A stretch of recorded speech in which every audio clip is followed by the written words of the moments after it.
Ladies and gentlemen, you are watching the Fantasy Points live stream. Today, Graham Barfield and I are going to be drafting a main event team. $2,000 entry fee, $1 million top prize. We have the 106 pick. Graham, I like this spot. We're going to get one of Tyreek or Diggs or one of McCaffrey or Eckler. Do you have a strong lean here? 2 picks to go. Yeah. Let's see here. So first 3 picks, Jeff. Yeah.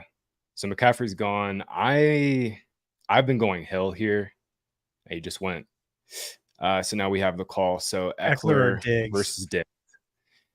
I'm already What in do a you main think? event team and I have Okay. Diggs. I also had the 106 in that. So I would like Eckler just for diversity's sake, but I also have him higher in my rankings. Yeah, I'm good with Eckler here. We can. Hold on one sec. It is only start two two wide receivers receivers, plus but two there's 2 flex. flex. And Yeah, I'll be honest, yeah, go ahead.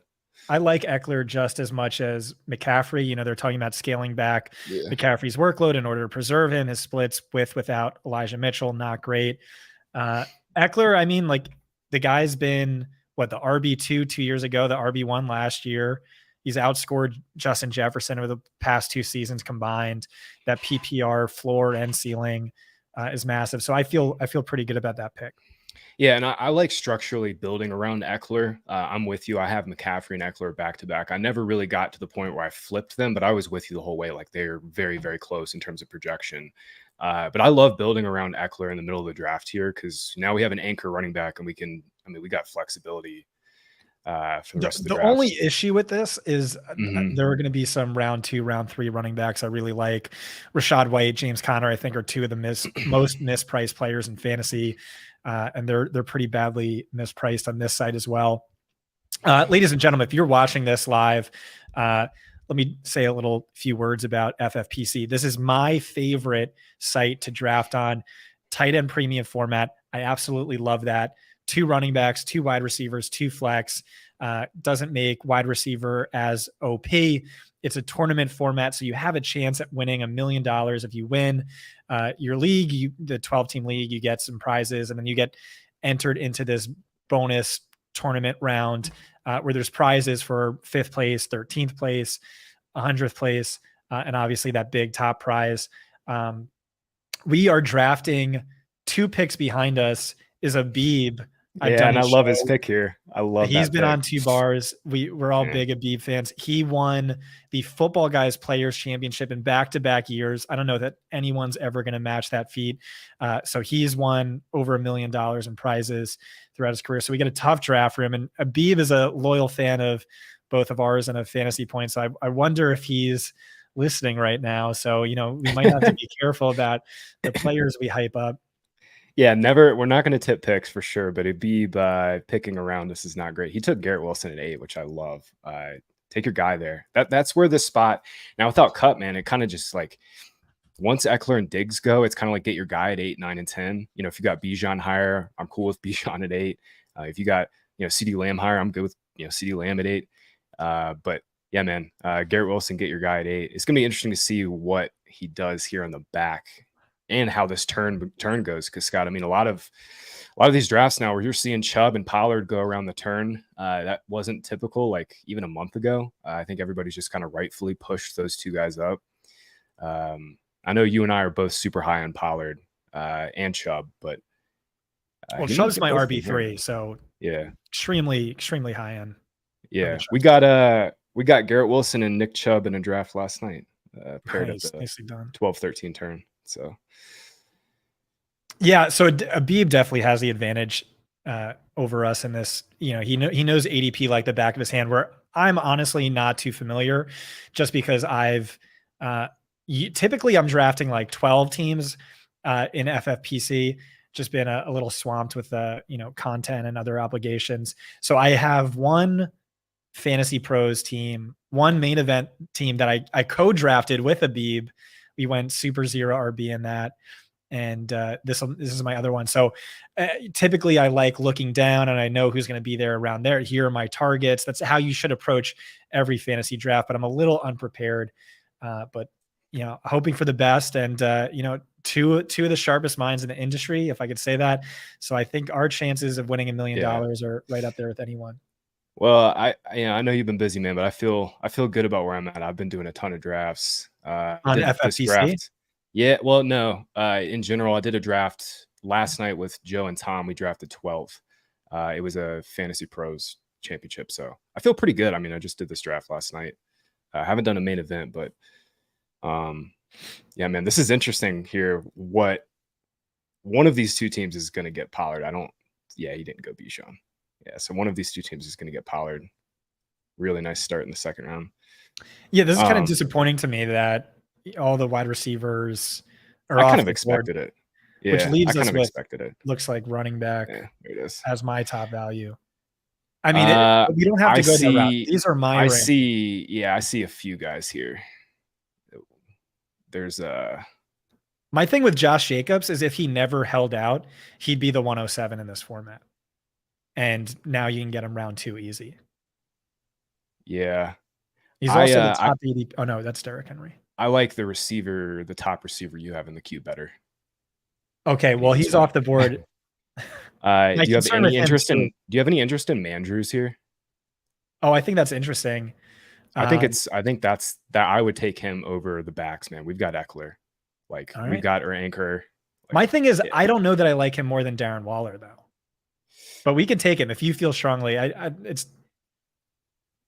I really like Andrews this year. I think he has amazing upside. He's you coined the term bell cow tight end, right? Like he is that guy, So I have I love the start. Hesitation just because this offense is going to look so dramatically different. These brought in OBJ, they spent a round 1 pick on Zay Flowers. They're going to live exclusively in 11 personnel, but ideally it just makes the offense better. The whole thing with Andrews, right, is over the last 3 seasons, if he ran as many routes as Travis Kelce, he'd have like 300 more receiving yards. It's just he runs a fraction of the routes as Kelce. So maybe this year he's right up there with him, and he's, in terms of production, he could outscore Kelce. He did that 2 years ago.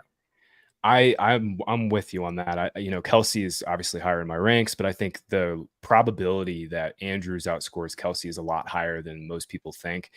In fact, I think a more 11 personnel is a good thing for Andrews. Like, I said it to you a couple weeks ago, like Andrews is the target competition. I think everybody being a little concerned about OBJ or Zay Flowers, like, no, like Andrews is still the guy, and he's a slot receiver, man. Like he's still going to run the majority of his routes from the slot. He'll play big slot, and like, he's always been Lamar's guy. And, if this, like you said, this offense throws more, Lamar, has finally a good passing season, fully healthy. Like, I think Andrews has tight end 1 well within his range. Kelce's 34, man. Like, I get it. He's the greatest tight end of all time, but he's 34 and we're taking him over Jamar Chase and Tyreek Hill, like these stud receivers. I get it.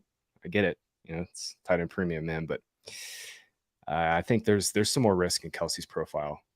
And I'm going to need you to continue to talk about whatever as I fill our queue, just so we're not blindsided here. This is what I do. Just give us a range. It's not going to be in order, but it's going to be in positional order, which should help us. You're missing. And this is my rankings, here. By the way. These are not the site rankings. Yeah. You're missing a receiver that should be in this tier. Absolutely should be in this tier. Who's that? Jaguar. No, he's on the list. He's on the list. I just have Keenan above him, but did I not click him? Yeah, you didn't. Is he off the board? Yeah, he's off the board. Oh, he just went. Okay. Yeah, 69ers took him. The 69ers. Yeah. So 69ers goes Jefferson, Ridley, Mahomes. Interesting. That honestly, I know you said you haven't done a ton of drafts, but like 101 is kind of hard to draft from now. Like, it's not just that, but it's also like the edge Jefferson gives you, I don't think is substantially greater than. I agree. Yeah. Than Chase. Yeah, it's not substantially different than Chase or Tyreek or the 2 running backs, or especially in this Kelce. Kelce's probably my 101. But like in any given season, typically, the 101 gives you like a 33% better odds than anyone else of winning the championship.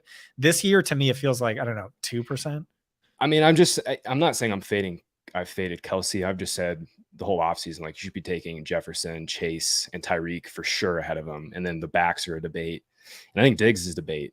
We want ceiling outcomes with our receivers, and those guys still, provide the highest ceiling by far. And, Kelsey's coming off a career year. He's 34 years old. He's still going to be the, obvious linchpin to this offense. There goes Waller. I think that's the earliest I've seen him. I thought it would have been so sick if we got an Andrews Waller team. One counter argument is like Waller was so badly mispriced earlier in the offseason. There are going to be main event teams that have like a round 5 Darren Waller. Yeah, I know. If I could, I drafted a lot of Waller when he was going an underdog in like the 7th, but if I could like swap my Goddard and Kittle just all to Waller, like I would love to do that right now because, man, he's set up so well. In every single draft I've done, here's what I've done with tight end is like underdog. I have a ton of Kelsey as high as 101 paired with Mahomes. I love that in the best ball tournament format where I don't even really need to draft a second tight end, or you could just spend your last pick. Same with quarterback. And if I don't do that, Darren Waller every single draft, that's like what I really want. But then if I miss out on that, Shigo Okonkwo every single draft. Yeah. And then Gerald Everett and or Tyler Higbee. And in this format, I want to load up on tight ends for that upside. All right. Yeah, so we're up in. Yeah, go ahead. We're up in 1 pick. I'm going to give you 2 names and you can pick from those 2 names, unless you like strongly disagree. Joe Mixon, Keenan Allen. I think my lean would be Keenan just because we had the hero RB start, but I know Fantasy Points doesn't necessarily agree with me on either guy. So what do you think? I've had Higgins ahead of Keenan all offseason. I just want to buy into Bengals. Keenan's 31. Higgins is coming off injury. We're getting a little bit of injury discount. I know Keenan's your guy, man, but like in half, I can't make an upside argument for him in the 3rd round. Well, this is full PPR. Yeah. Okay. Yeah. If you want to overrule me, you can, because he is the next guy. He is the next guy for me. You want an Eckler? Do you want an Eckler Keenan team? Oh, that's a good question. But then I mean, we could stack with Herbert, maybe that, because like don't we both think that this offense is gonna hard? Yeah. I'm just wondering. I mean, if we give up. You can make this pick. I'm totally okay with T Higgins. I mean, honestly, I'm good with Keenan too, because he's a floor play. We can get upside, I think, later, but I'm good with Keenan. Oh, let's do it. All right. Awesome. I appreciate that. So to me, it's just, well, he's another guy like Waller who is going so much later, but he's my wide receiver 12 and I feel amazing about it. Me with Higgins is like Chase was really the alpha last year. You look at first read target share is like Higgins was sort of a beta. Maybe it was the concussion and some other stuff. But with Keenan Allen, he's finished as a wide receiver 1 in 6 straight seasons. If you throw out the games he left early due to injury, he was wide receiver 6 in targets, wide receiver 7 in fantasy points per game. He is the CeeDee Lamb in this Kellen Moore offense, according to Kellen Moore, according to Keenan Allen. And I really think we see a lot less of Mike Williams this year. That was Joe Lombardi's guy. Joe Lombardi was like, this is my Michael Thomas. And like, it was weirdly obsessed with a guy who's kind of just like a deep threat who does well in contested traffic situations. And so to me, I don't know. I could see, even if like Keenan Allen lost a step, like I still see him as like a double-digit target guy on an offense that. So last year Justin Herbert threw for the 7th most pass attempts in NFL history, and everything out of camp is like the players are like blown away by how much faster this offense is, how much more pass heavy and aggressive this offense is, and it's like, is the median projection for Justin Herbert like the most pass attempts ever? It's legitimately possible. It is. And for what it's worth, I mean, I'm not out on Keenan. We took him at wide receiver 15. I have him at 17. Just a few receivers I think have more upside than him, like DK Metcalf. And I do think T. Higgins has a higher like touchdown ceiling. But on a build like this, where we got a stud runner, we got a stud tight end, Keenan is like our solid, rock solid, like give us 15 points a week kind of guy. Even though he doesn't have a huge ceiling, it's perfectly fine for this team. Because like I said, we only have to start 2 wide receivers. We don't have to start 3. And I think there's one guy that's going to make it back to us, because Scott, you look at the board here, 7 and 8 are both pretty receiver heavy. 7 has got 3 receivers, 8's got 2, and Mixon, Beeb's got Wilson, Adams, and Mixon now. So honestly, the 2 guys behind us now probably aren't going to be drafting receivers here, so we'll probably get someone to fall. And I love your thought on Herbert, but I'm not sure if that ADP is going to line up. So let's see on that. Hold on. Where's he going? 50.5. Yeah, we'd have to get him to fall in the 5th. I mean, we could reach around. Yeah. I would want reach around. We'll reach around. We got to get receiver here. So my whole thing is there is one wide receiver I would love to draft. And outside of that, this is like a gross range for me that I'm like typically avoiding, where I just think there are guys going 3 rounds later I like almost just as much. There are 3 or 4 receivers I really three. And you have them ranked almost in correct order. All right, I appreciate that. No, I love the 1 receiver, 2 receivers at the top here. Yeah, man. I love the start. This is a fun start. We're gonna, if we can get a receiver to fall here, this will be sick. We might get lucky. Oh, people are asking for the full draft board. Really smart. I have no idea what I'm doing, so we'll try and keep this as the main view. Yeah. I would have loved to take Cooper Kupp if he fell to us. His ADP is all over the place. Man. He's still going round 1 someplace. He's going late round 2. I know. I was a little surprised to see him. I guess it makes sense. You know, you get your obvious stud in Lamb, and then it's like jack of all trades, shoot for the moon, Kupp. And then Etienne Harris is fine. Like, those are 2 fine runners. I'm not really in a Najee. I know you're not either, but like, you know, he's fine where he just went.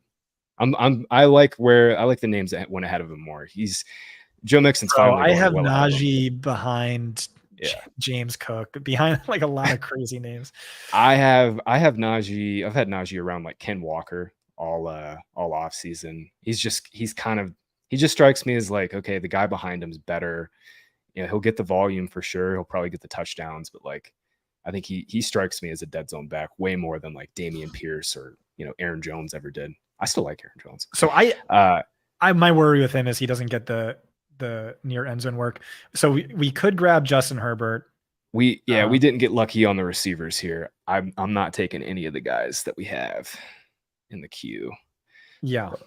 This is what I mean, where it's typically the dead zone. I think Jonathan Taylor is interesting because this is a tournament format where upside is all that matters, especially in the playoffs. Bro, he went way later in the draft last night. We do not have to take Taylor here. I would prefer, if we're gonna do anything, I'd prefer Herbert. Okay. I don't think we should take a back. All right. We should draft. Just remind me to draft Gerald Everett later. Yeah, we will. Look at this balanced team. I really prefer going late round quarterback in FFPC leagues. That's just, it's what I've done for 7 years. And like my profit rate in FFPC is absurd. So I try not to deviate too much from that. But I like Herbert as a value. Like, let's look back at the quarterbacks. He was what, QB6? QB6, yeah. Burrow went right. Yeah, Burrow went right before him. He got Team 7 got a little T. Higgins Burrow stack. I'm fine with where we got him. I mean, I would have loved if Christian Watson fell 2 more spots, but of course Abib took him. Yeah, I know. I thought Abib, I don't know if I mentioned him, but Abib knows he's one of my guys. So yeah, he could have. It didn't matter. Yeah, I thought there was a chance that Debo could get to us. Debo's like an eye of beholder kind of guy. I know you've kind of been like mixed on him. I've been a little higher.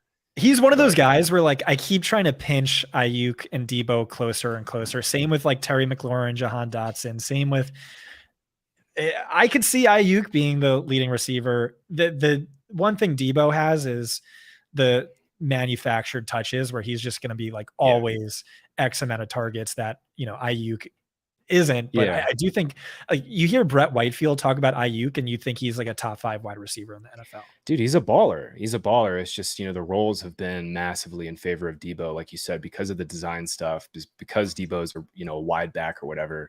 Debo also gets the majority of the targets when the 49ers see zone coverage. And like, if you want to talk about like scheme fit and quarterback fit, like Purdy is kind of perfect for Debo. Like, you know, just timing, rhythm, throw it over the middle and let Debo run. I mean, Ayuk's that guy too, but, you know, both healthy. This offense, man, is going to be really, really good.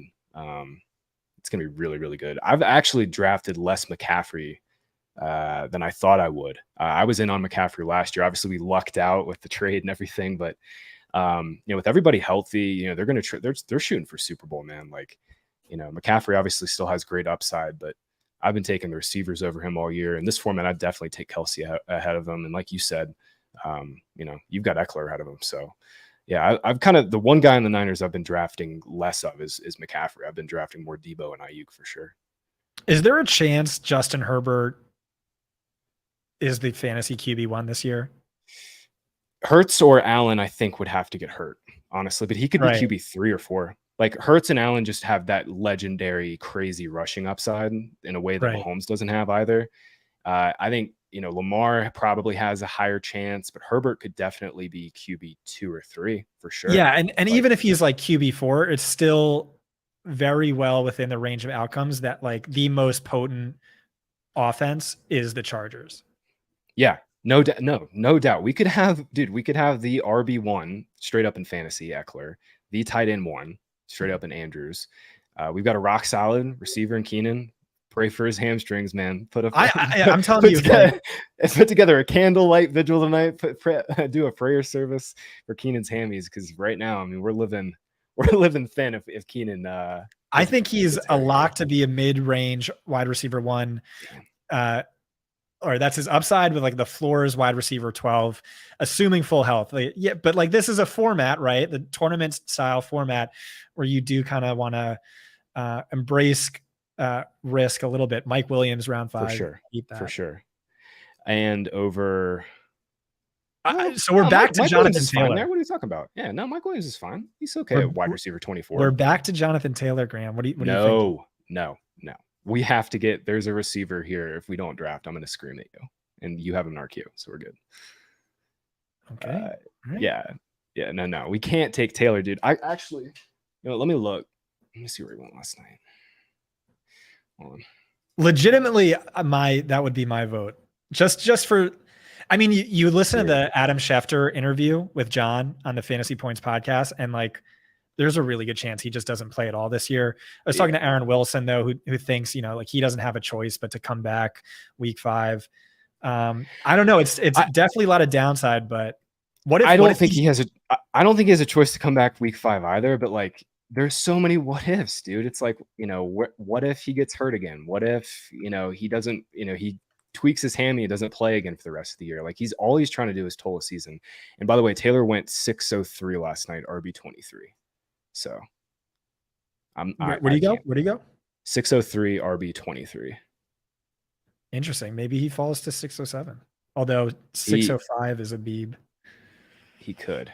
I'm with you on upside, by the way, but like, I mean, he also could bury you here in the 5th round if we don't. Yeah, but this is also like nice. We got to. All right, who's your guy? Ayuk. We have to. Take Ayuk here. Yes, 100%, dude. We have to get a second receiver. Yeah. I mean, there's so many late round wide receivers I like. All right. Ayuk is by far the highest ceiling guy here. Okay. For sure. All right. Yeah. I mean, we're debating Debo and Ayuk. I've got Debo in my rankings at 15. I've got Ayuk, I think, at 25. We just took him at 25. Like you said, man, I mean, I've been on Ayuk's talent since his rookie season. Then obviously he kind of got in Shanahan's doghouse in year 2, but I'm with you. Like, Debo could definitely become like either the co-wide receiver 1 here or straight up the 2, because Ayuk is so freaking good, dude. And like all the logic that I said for Purdy, that, all he does is just throw over the middle, just give him layup passes, like, hit within rhythm and timing. Like, that all applies to Ayuk as well. And dude, he's special. Ayuk is special after the catch. We needed upside, and he was the last guy here. It was either him or London who just went. And Abib took Goddard at 5'8". That's a monster team, dude. Wilson, Adams, Watson at receiver, Mixon anchor with Goddard at tight end. He and I, Abib and us have the best teams right now. That's a monster team. That's sick. Is Abib texting you? Is he listening? No, is he texting you? Nah. Elias, what's up, dude? Who's that in your jersey? Is that a little Paul Pierce Celtics jersey there? Nice. You know. What's up, Elias? Thanks for joining us, everyone. Yeah, man. It's good to draft with you. We haven't drafted together this year. I love our team right now. I feel good about it. Well, I'm gonna need your help for waivers because I got you. Yeah, I have to write. Or when are waivers? Wednesdays and Saturdays. Yeah, so I usually have to write. Maybe Justin Herbert round 4 when Fields goes basically 601. Maybe that wasn't the best value, but oh well. I like the stack. I like the stack. Well, look back at the board. Okay, like what? Go back through the process of that pick, right? Like who'd we miss out on? Who'd we miss out on? DeAndre Hopkins, I've not been drafting, especially in that pocket over those backs. I would take Brees over him for sure. I mean, the one guy, if you want to build in like an upside argument that I think maybe we missed on is Brees, but like again, Brees could bury us there. Yeah, Brees could bury us there. No, I like what we did. Because now, I mean, like we have a clear like path and a clear like motive for the rest of the draft is just get receivers, find a few value backs. If you want to take a guy I know you love here, he might get to us. Probably not though. Actually, with Bieber. My computer's glitching. Give me a second. Hold on. I'm sorry. Yeah. I can draft too if you can't. I'm in the room. Okay. Let's see what he does.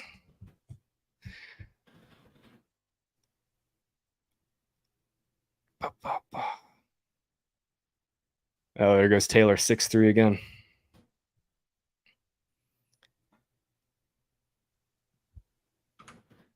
Yeah, I just like that theoretical playoff upside. But I mean, it's also like a suspect offense. It's a brand new regime. Well, look at this team. Look at this team, though, right? Like this is where JT makes some sense. Like AJ Brown, DK Metcalf, great. You got 2 stud receivers. You got Bijan as your stud back, and you got QB1 Josh Allen.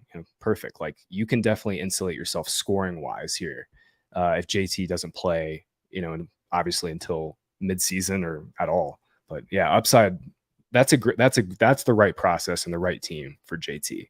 I've seen some teams where people are taking JT with as their RB1 and trying to build like a 0 running back team around it. I get it, but like Taylor could also be a complete 0 in the 6 here. All right, we're back on the clock. Abib did take the guy I knew you would probably want here. Oh, what an asshole! We're not friends anymore, Abib. I feel pretty strongly that we should not take a receiver. I'm good with either of the backs you have at the top of the queue. All right. And if you want to shoot for upside, we should take Cook because Eckler's the stud. Yeah. I mean, I just have Connor a lot higher in my rankings. But I mean, theoretically, we take Cook and then Connor falls. We got 25 seconds. Hold on one sec. Let me look. Because again, all the wide receivers are still not kind of let's go for upside. Look at Cook. All right. I mean, all right. I don't mind. I know the offense sucks, but I think I think he could just get the 95% snap share role. I'm with you. I'm with you, but I'm just saying I'm very much a conditional drafter, and like, dude, we have the RB1. You know what I mean? Like, let's shoot for moon upside. Let's say James Cook is the Bills' Austin Eckler. We're trying to win $1 million. I don't think James Conner, like on this team, I love James Conner. I've taken Conner a ton on like 0 RB teams, but for this team, I think Cook fits a little better. The one receiver I was going to recommend here is the guy that you don't like, and he just went Christian Kirk. I don't. Why are you out on Christian Kirk? Why are you out on Christian Kirk? Wide receiver 31 is a great price. I just don't think he's very good. I think he's not on the field in 12 personnel. I think Ridley is the guy. I just don't see the upside at all. But the good thing is, like, we're already good, right? We have all our starters, and now I think we can just go insane with upside, which is how I like to approach these drafts. Yeah, we will hammer a receiver now. And taking Cook there again. Well, I might. If Connor falls, I'm going to make a case for him. Yeah, yeah, that's fine. But I don't think he will. He's not going to get past that 69ers team. Because I think we would take him, and then we would just be good at running back until like the last few rounds, which is my favorite way to. That's my favorite way too, dude. I love drafts like this where you get your stud runner in first or second round. It's been Eckler or Pollard for me and a lot of teams. I like Chubb a lot too. And then yeah, man, just get one or two mid rounders. We got one of the two that we both really like and Cook. I'm with you on Rachaad White. Like I wanted one of the two. I know. Team. Yeah, I wanted one of the two. And then yeah, man, just get like 5-6 late round runners because it's there's a huge pool this year. Montgomery and Akers over Connor. Nice. Yeah. Akers is a guy I've just moved down my rankings for the last month, basically. And it's nothing really against him. It's just like his role plus the Cup injury plus Kyron Williams, like taking all the passing down stuff like that. We're not left with a whole lot. Like a lot of things would have to go right for Akers to really, really smash his ADP. I think he's a fine like volume RB2, but like, man, for that team too, he needed a receiver. How about that one? So Christian Kirk, Jahan Dotson, George Pickens is that receiver group that just went. I'm cool with all that. I like all these guys. I actually love these guys. Yeah, I'm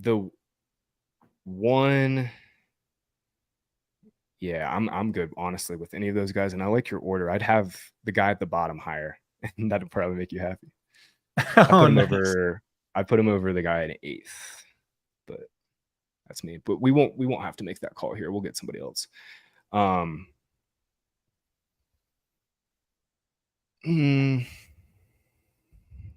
Take a look. Shout out to Trey, who's the man behind the glass. Social man Trey. Yeah. Social man Trey, legend. Absolute legend. MVP of the Utah Jazz, now MVP of fantasypoints.com. That's right.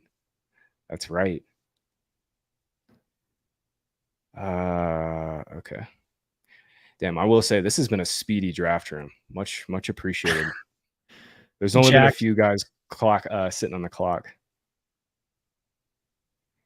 Jack Eureka asked if I'm obligated to take Pacheco if I draft in a Rutgers shirt. It's a good question. Luckily, Rutgers has had an awful football team for forever. So, yeah, I think you don't want a Rutgers stack. You don't want Ray Rice and Tom Savage. No, dude, your boy Leonte. You don't want Leonte.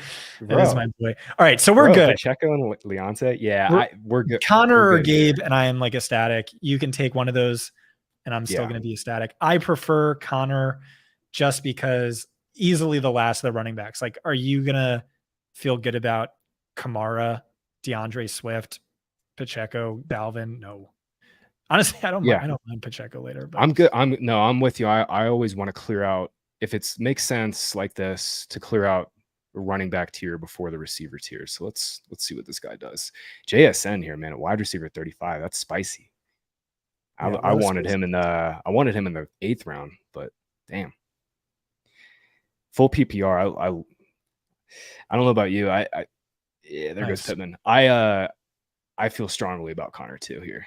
Because receivers. Well, great. That was a great call by you, Graham, because if you listen to me, we would have been thin at RB3.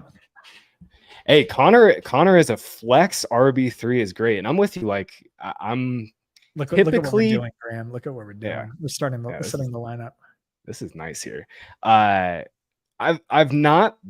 won't say like I'm hammering James Conner, but at RB27 in the 7th round, like, come on, like, we got to chase volume at the end of the day. And Connor was like one of the few bell cows. The offense is going to stink, but the ball's got to go somewhere. He doesn't have huge touchdown upside, but again, like we're looking for floor points. We don't have great receivers. We don't, but ideally we just go quantity over quality now up until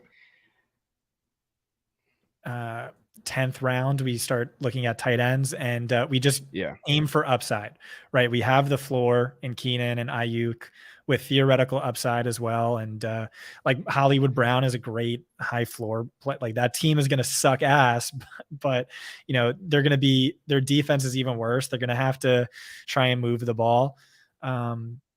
He's their only Hollywood's guy. A great deep shot. Yeah, dude, he's their only guy on that team that can actually project and reasonably come close to like a 25% target share. Was that? I don't think that was that. No. Somebody asked for commissioner assistance. We might get a pause here. Oh boy. Yeah, we did get paused. Amateurs. Oh, nar. Maybe somebody misclicked.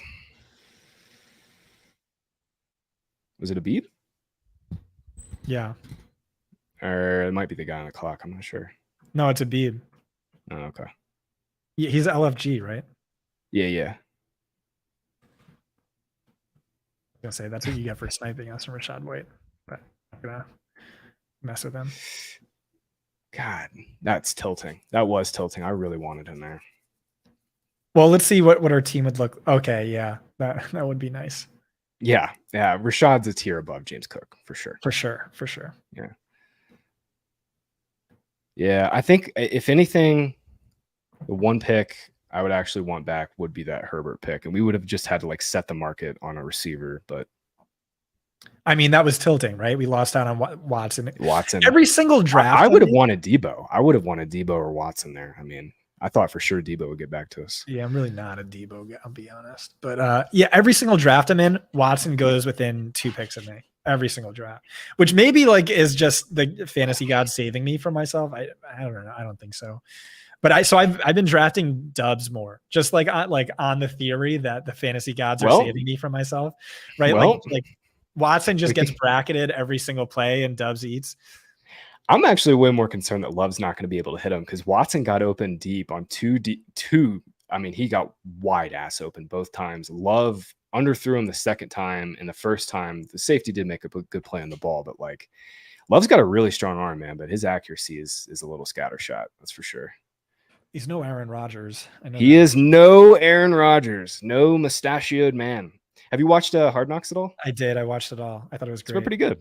Yeah, it's been pretty good. Dude, Quinnen Williams is hilarious. Like, he's the man. I'm a huge fan of Quinnen Williams. Njoku, round 7. Okay. I knew when spot for him actually. Yeah, I'm not really an Njoku guy. Nah, same.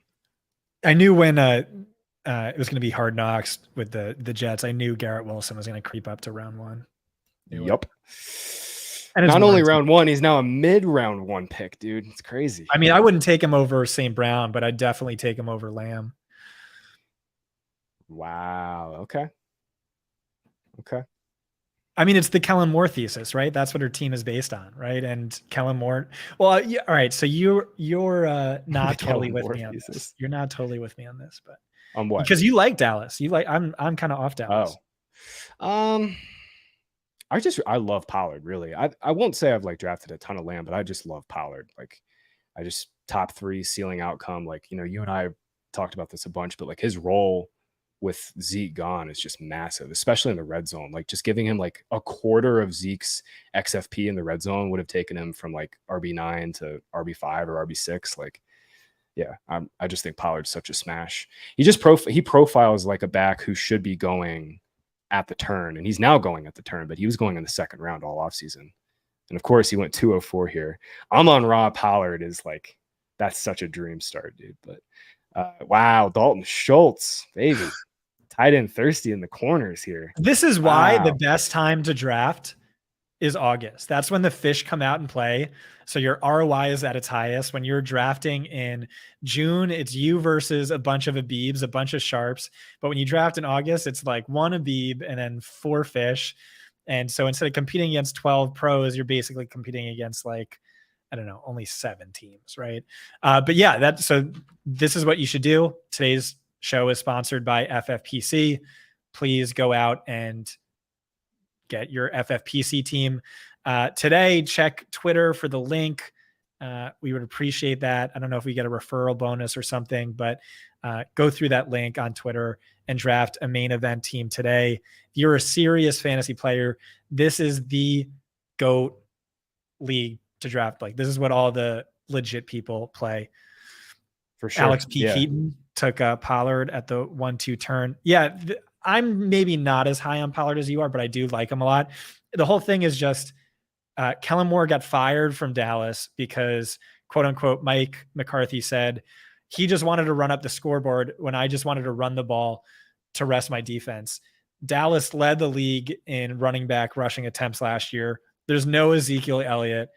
And yeah, like his efficiency, he was the most efficient running back in football last year. So just any small bump goes such a long way.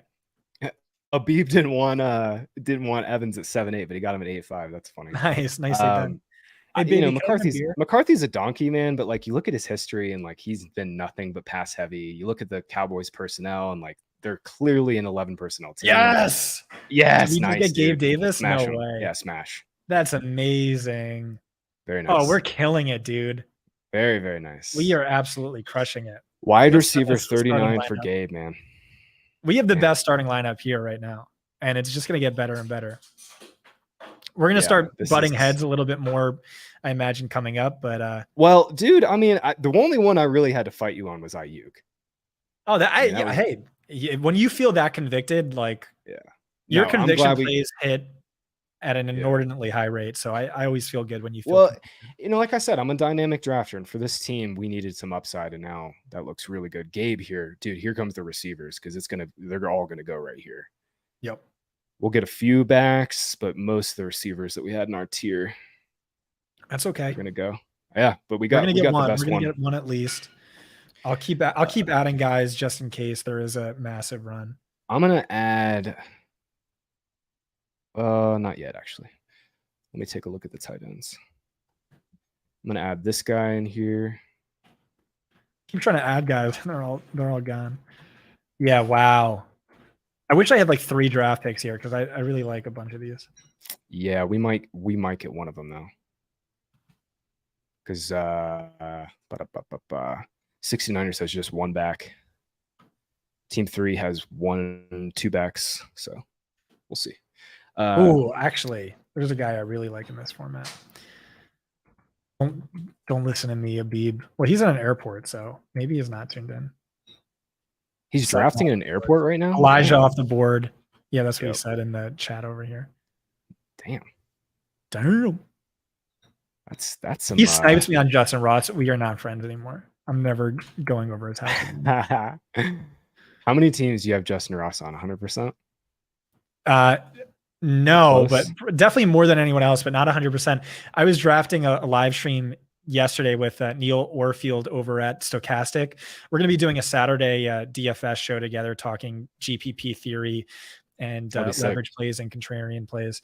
And every single guest he had on is like, oh, I'm having Scott Barrett on later. We should get Justin Ross. You know, that's going to make Scott happy for later. And so like all the teams got Justin Ross, and then it was my turn. And we're like, all right, we got to get Justin Ross 2 rounds early.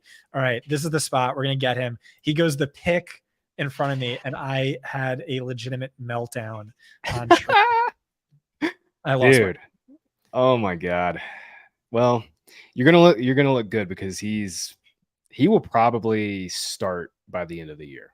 I don't know if he's ever going to be like an impact player for fantasy, man, but like it's so clear. I mean, they just don't have anything on the outside. Like Justin Watson and MVS, like, come on. Like if Ross is healthy and continues to ascend, like I'm with you. He'll be a starter, but I don't know if any of these dudes honestly are going to be like a consistent, piece in fantasy besides Kelsey. I think you and I kind of disagree on that one. Like I haven't really been drafting a ton of Sky. I haven't been drafting a ton of Tony. The one guy I do like is Sky, but man, he just went, the 8th round here ahead of Courtland. I mean, that's like not terrible value. Yeah, just it's not bad.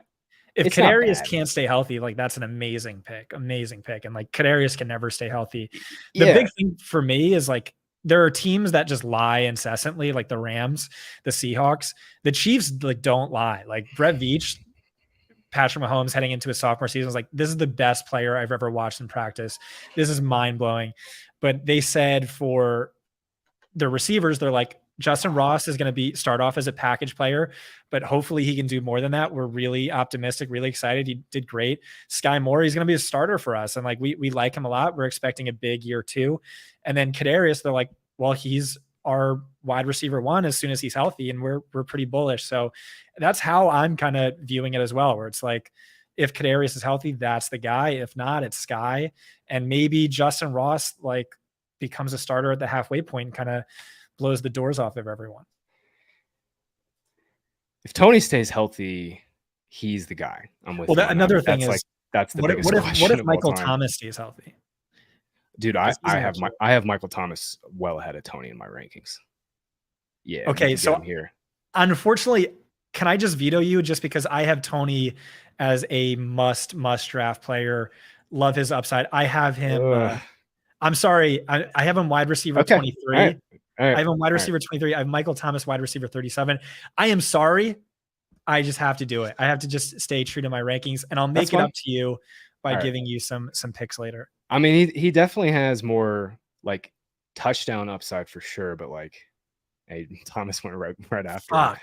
Yeah. So here's a guy I want to talk to you about.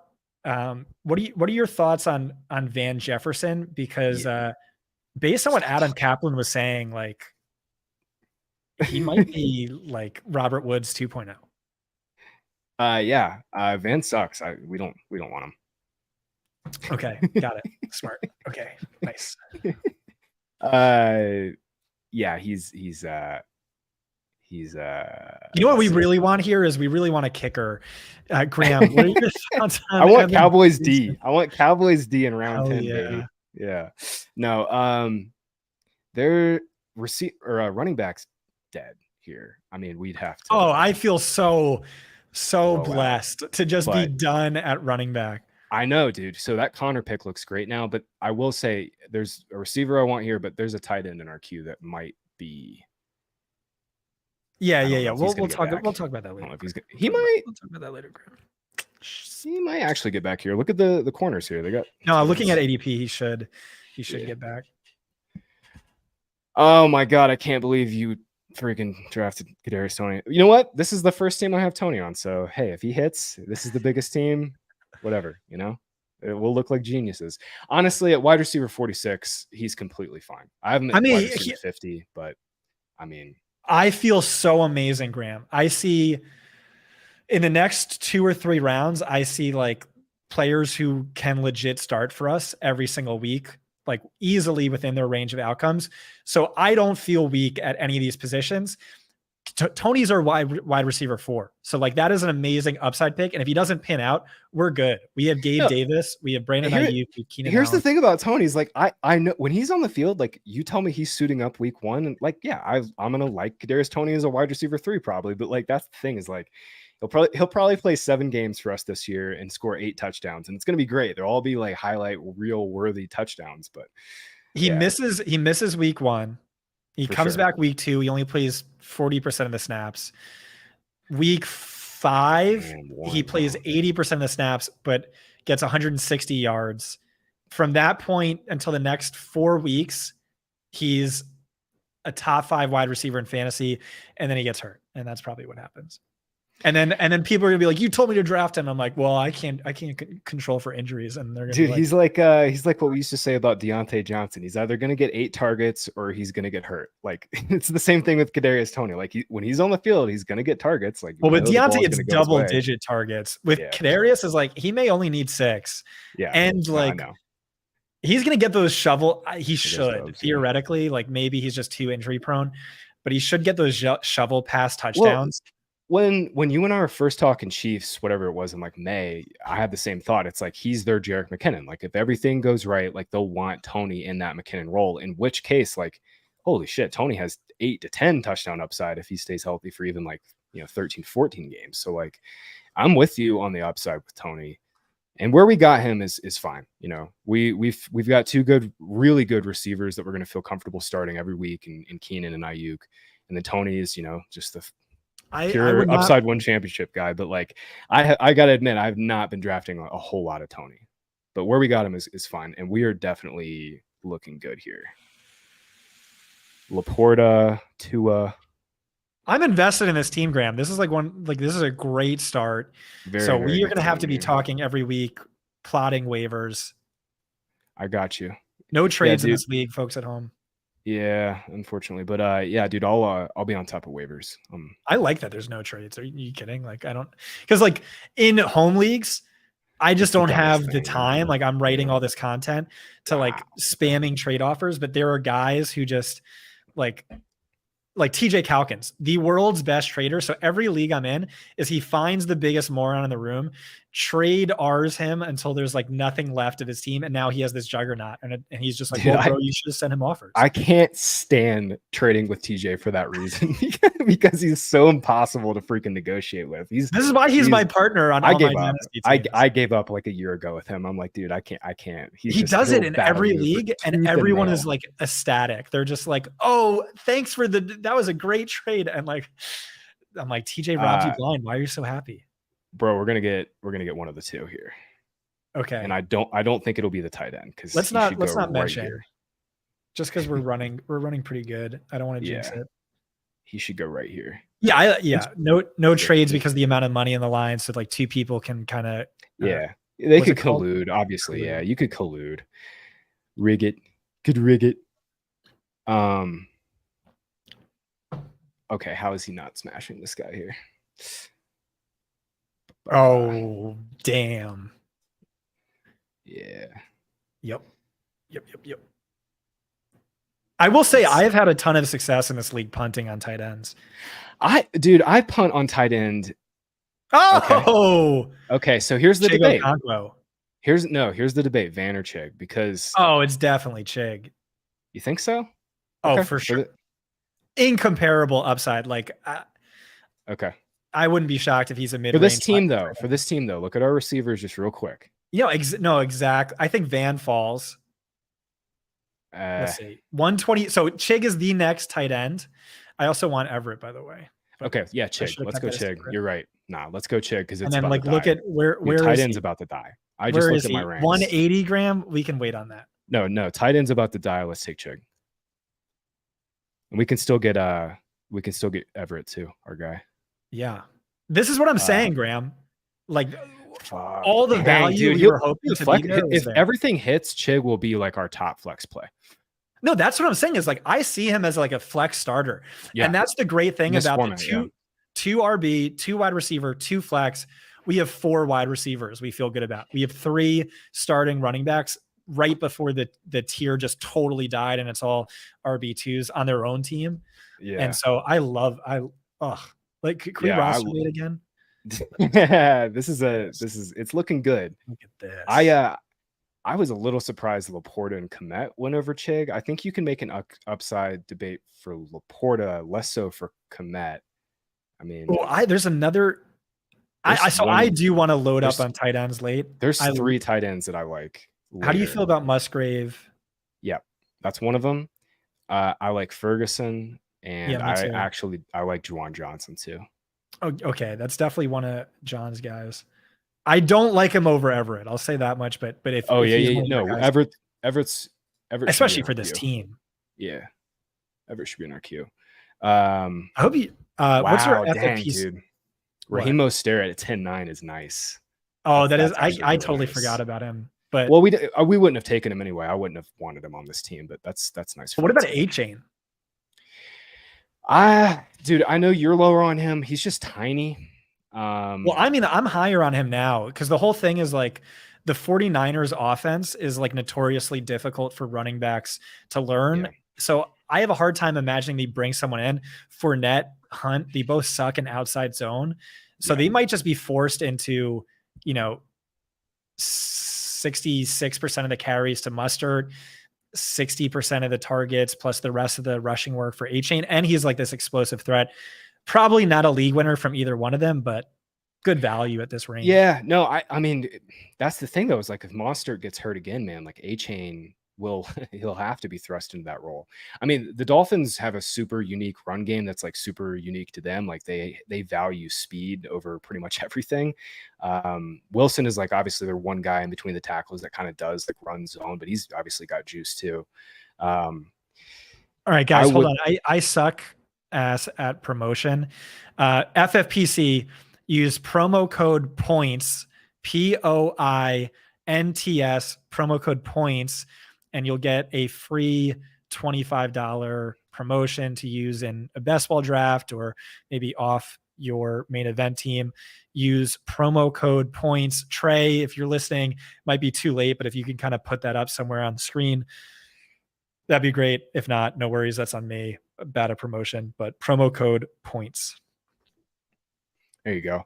And by the way, guys, you don't have to do any of the big time drafts. They have like super flex drafts for like $35 or something. I was looking at last night. I thought about getting a couple of those just because I love super flex. So, FFPC's got really, really good league options. If you can't afford main event, highly recommend the Fantasy Pros Players Championship. Huge prizes up there too, for sure. $500K to first place. It's basically the same thing. It's just cheaper. But there's been so many of those, especially like early on in the off season. I would say your ROI would probably be higher in the main event. It is pretty expensive. Yeah. This is looking good again here, man. I'm going to throw. This team doesn't have a tight end. Oh, there goes A-Chain. There goes A-Chain. Nice. Yeah. There goes Richardson. That's such a sharp pick for that team. Yeah, that's great. That's great value. That's insane value. Good for them. Yeah, over Cousins and Dak too. This is the spot where I think he might go. Let's see. Jack Eureka asks our thoughts on the Philly backfield. I made a point to kind of just like tune out all of preseason noise, except for Greg Dulcich, who I did move down, Damian Pierce, who I did move up. But outside of that, I've really made a point to kind of fade the noise. Still, yes, dude. What the? Okay, fuck? Dude, we got to take Van. I mean, no, are you kidding? Look at this. We have to take Van. No. Look at this. Scott, we have to take Van. Kadarius might be a legit zero. We need another receiver. No. You got your veto with Kadarius. You can veto me. I'm letting you veto me, but listen to this. Okay. We have Herbert, Eckler, Keenan, Gerald Everett. We got our Chargers, bro. Who I fucking love. But look how late Van Jefferson goes. Yeah. Nah, we got to take Van here. Oh, you're killing me. All right. We got to take Van.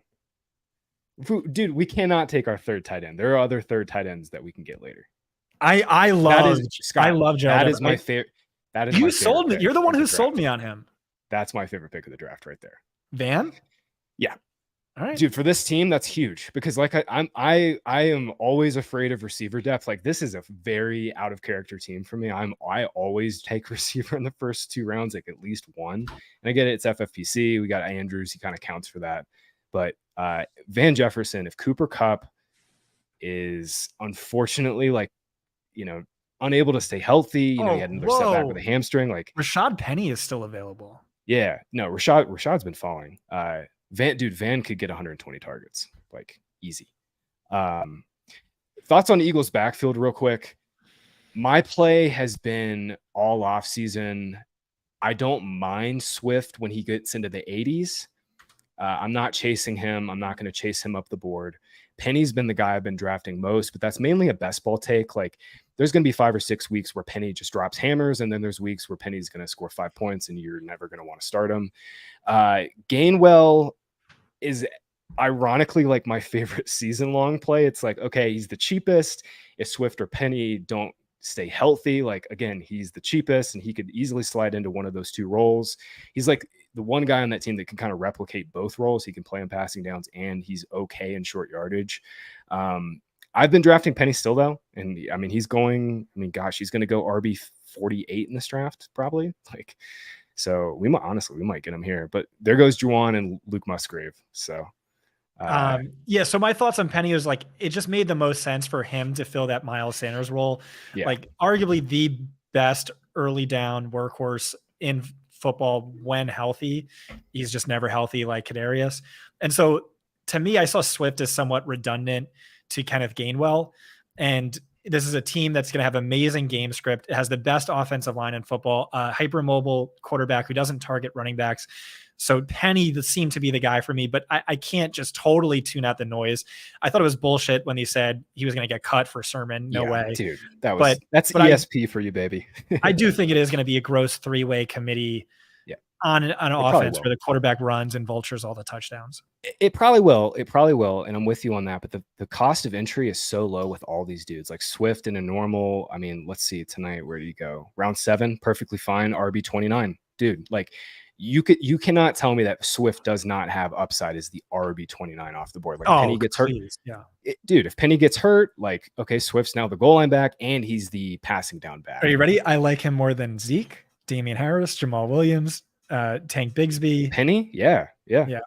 P. Ryan's not bad for a 0 RB team. No, I have P. Ryan one spot ahead of him, but Penny's ahead of all those dudes. The one guy I moved ahead of him, though, is Jamal Williams. Just out of the blocks, Williams is going to get started hot. No Kamara. Kendry Miller's hurt. No. Oh, yeah. What's the deal with Kendry's injury? He has a hamstring again. And I don't know if it's in relation to the knee. Who knows? Edwin says a lot of those injuries are never compounded, but like he's been banged up all preseason, basically. So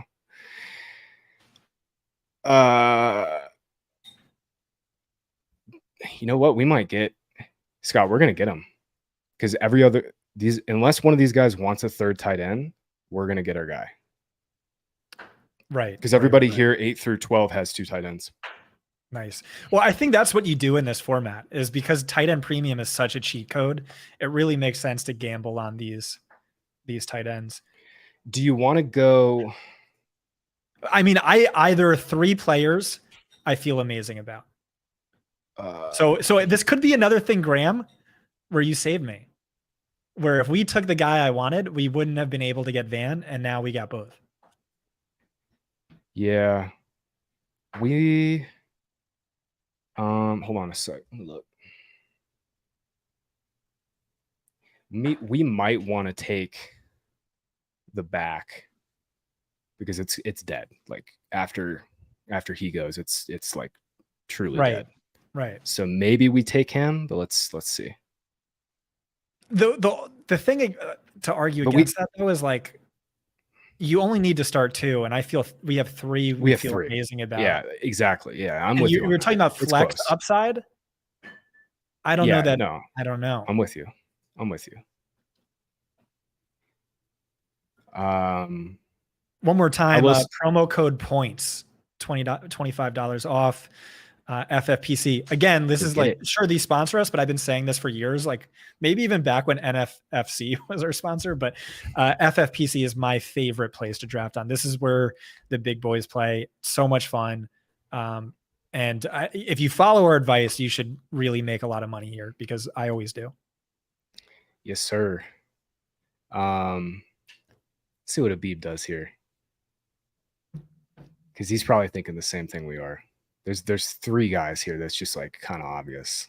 He took my guy. He's higher on Adams than I am. Like, oh, actually, that was a good spot for him. No, Adams is great, dude. At 205, that's a dream to get Adams there. Like, dude, I'm off of him. I just think McDaniels is the biggest donkey, and Jimmy G cannot throw deep. Like that was one of the sickest stats from 69 stats. I think is like he is easily the worst deep threat in football, and that's like Adams' bread and butter. Like people don't think that, but like the top deep threats of the last 3 seasons, it's Tyreek 1, Adams 2. So that's a concern. Yeah, I'm with you. I think that dude. Okay, Rashee Rice went ahead of him. I think it should be Everett. Yep, I'm with you. We've got 3 strong running backs. This is the last of the tight ends. Because I mean, it also was, we're 5 days away from Penny is going to get cut. Yeah. Wait, hold on one sec before you click it. Oh, I'm sorry. Did you already click? It's okay. Yeah. And then it was a like I didn't. No. It's the right. It's the right pick. Fuck you. No, it's fine. It's the right pick because tight end is dead now. There's a handful. So my thinking with Everett is, well, first of all, he's perfect for the stack. Perfect. Yeah, Ferguson went right after. That was the one guy I would have said I wanted the next round. But sorry, go ahead. So Everett, perfect for the stack. Dalton Schultz, I don't think is any good. Over the last 2 seasons, he ranks 4th among all tight ends in receptions, 4th in fantasy points. Maybe Everett is just the new Dalton Schultz for Kellen Moore. I mean, look at the contract that Dalton Schultz signed this past offseason. He's getting paid less than CJ Uzoma, less than Will Dissly. The NFL didn't think he was very good. And so maybe it's just that role. And then Everett last year, this was a Graham Barfield stat that made me move him 5 spots up my ranking, is he finished last season as the tight end 12 in fantasy points per game with just a 63% route share. And so like if he's a full-time player, if he gets a Dalton Schultz route share, he could easily be a league winner. So I just really like that upside, especially in tight end premium. I think worst case scenario, this is a top 5 offense and he's a tight end. So feel really, really great about that. Maybe we get lucky and one of our other guys falls to us. Yeah. Worst case scenario, I mean, Gerald Everett is our tight end 3 at tight end 20, and we barely play You can't him. even think about it as tight end. You just like the flex. Yeah, right? He's a flex. Exactly. Yeah. We're trying to win the flex spot. And with this team, again, I'm a very conditional drafter. You should draft your teams conditionally in every league that you do. Like, don't just go into it thinking, oh, I've got to get 4 receivers and, I got to get 2 running backs here. No, like, draft conditionally. For this team, though, like we needed upside in these flex spots. And dude, we have look at our picks after Connor, right? Gabe Davis, pure upside. Kadarius Toney is like the upside wins championship guy. Chig, dude, like tight end 16, like holy shit. And then Van, he's my like tight end 9, I think, or tight end Van at worst is like a fine wide receiver 4 that we could play during the bye weeks. And then the upside is like maybe Cup is hurt and he's not healthy. Yeah. Like he's the wide receiver 1 on a shitty team. That's Tony might not be good to go for 4 weeks, right? But Van Jefferson's going to be great while Cup is out. Yeah, we've got. I mean, we could argue. Honestly, we could argue Van, Everett, Okonkwo over James Cook. So someone just gave us $5. I didn't even know you could do that. That's pretty cool. Hey, very Daniel nice. Tomasi. Do you guys know when the league importer will be available, and will it be available on CBS? We are working on it, my friend. We are working on it. Our guys behind the scene are working on it. I promise you. I really appreciate the donation. We'll definitely focus for sure. We're pretty hyped about this team. There goes Rashad Penny, RB50.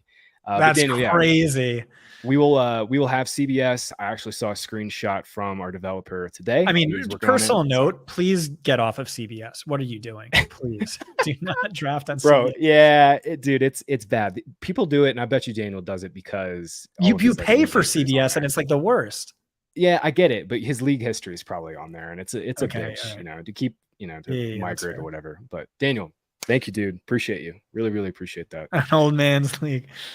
Well, you're going to clean up if you're drafting on CBS because the ADP is so bad, and our analysis, our advice, our rankings are so good. So, congrats on shipping that league. Yeah, CBS and Yahoo are typically the two that kind of are meh for big fantasy supporters. But what are you thinking? I kind of don't want to talk about it because yeah, okay. Yeah. Yep.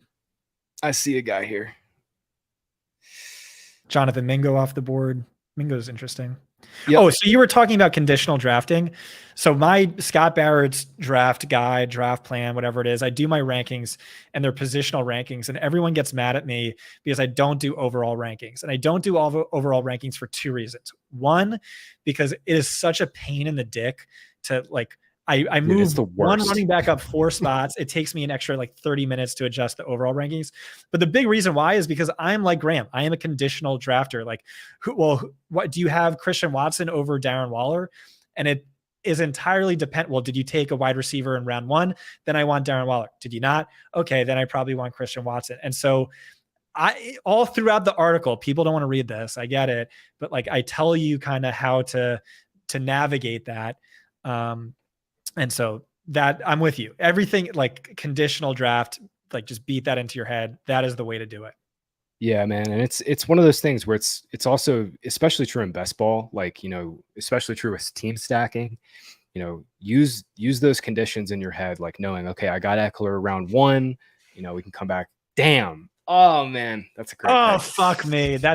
I wanted that so badly. And he's such a perfect fit with Van Jefferson. The good news is there's a good chance he gets cut though.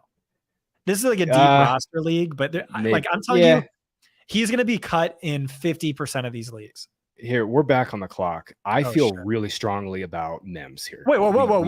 Okay. Yeah, we got to take Mims, dude. Yeah, he's the top guy by ADP. Oh my God. He is my fucking guy. I said he was pre-draft the wide receiver 2 in the class based on his analytics profile. And he's another guy. Dude, he's perfect for this team. Oh my God. Yes, dude. He's another Judy. I don't know if you saw this. Adam Schefter went on Establish the Run. Shout out he sent it. Evan Silva. He could be out 6 weeks. He could be out 8 weeks. Yeah, Schefter was like, I'm not reporting this, but this is just what I heard from somebody else. But it's like, it sounds bad. And it lines up. Like one of the Broncos beats, Parker Gabriel, works for the Denver Post. He was like kind of insinuating that Judy almost went on PUP, which would have been 4 weeks. So, yeah, man. I mean, with the Patrick injury, Mims was already going to be a starter in 11 personnel. But now with Judy, I mean, runway's clear. I love Marvin Mims on this team, dude. He's our wide receiver 6. It's perfect. I mean, that's a perfect. Great call. Yeah, perfect. We got to start thinking about late round backs here too. So I'm gonna throw a few in the queue.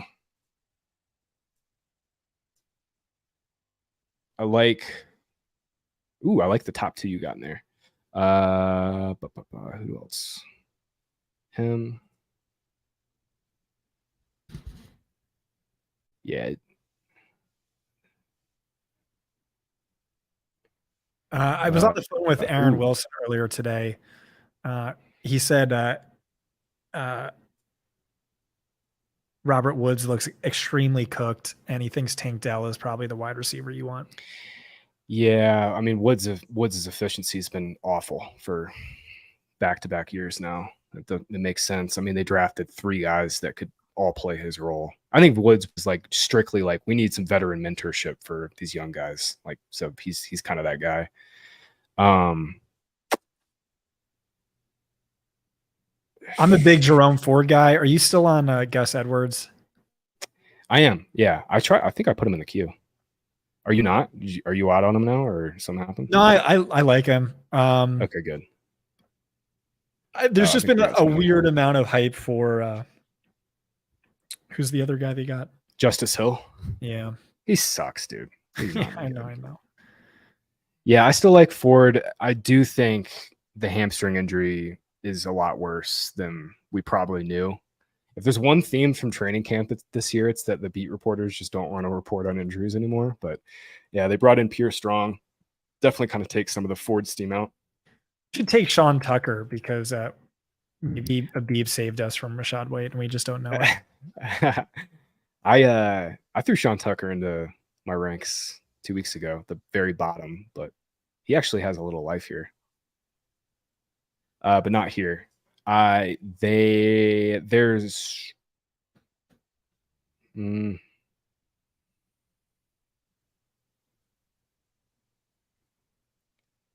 I know, dude, if you want to get this receiver at the top here, that's fine, because honestly, the running back, we're going to be able to get a few of them.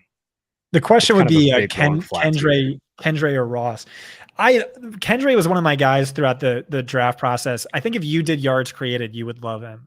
I know. I watched him and he was awesome, dude. I had the same thought. He reminded me of Joe Mixon a little bit, or maybe he reminded Brett of Joe Mixon, and then I was just like, yeah, me too.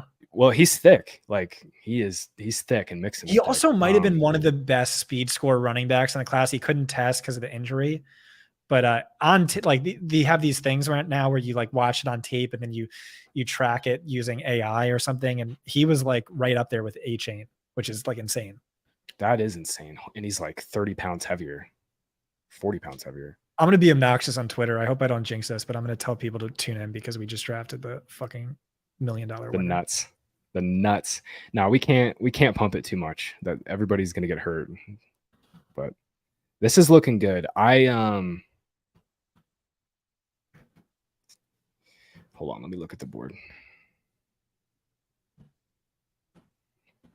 Yeah, he's got all these 0 RB teams have a bunch of backs. So I think, honestly, we'd be okay if we don't take a back here. We're gonna take a kicker in defense with the last 2 picks, right? In this format, because waivers are so thin, I actually think it makes a little sense if like you get a decent defense to follow to you in like the 16th or 17th. I think that makes sense, but we'll see. We don't have to think about that right now. I'm not taking defense here. Can